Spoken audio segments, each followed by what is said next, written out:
Avec la lumière du jour, l'étendue des dévastations apparaît clairement. Les décombres de bâtiments centenaires meurtris par le brasier. Les sauveteurs passent les débris au peigne fin pour trouver des survivants, tandis que d'autres attendent avec une inquiétude grandissante des nouvelles de leurs proches disparus.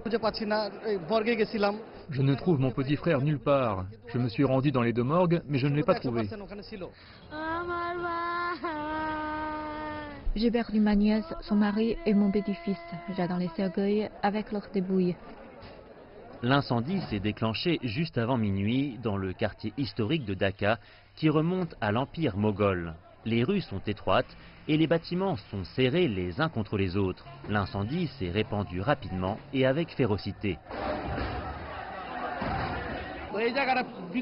Le point près de la mosquée était bloqué. J'ai vu de mes propres yeux qu'une explosion massive et soudaine, avec du feu et des ondes de choc, a totalement détruit le mur sur le côté de la route. Il a fallu plus de 10 heures aux pompiers pour éteindre l'incendie. Des enquêteurs tentent de déterminer comment cela a commencé. Le rapport d'un témoin suggère la survenue d'une explosion dans un entrepôt de produits chimiques. Un autre dit qu'un cylindre sur une voiture en mouvement a explosé. Ce n'est pas la première fois que le Bangladesh fait face à d'importants incendies de bâtiments. De mauvaises conditions de vie, combinées au manque d'application de la loi, ont favorisé la survenue de plusieurs tragédies ces dernières années.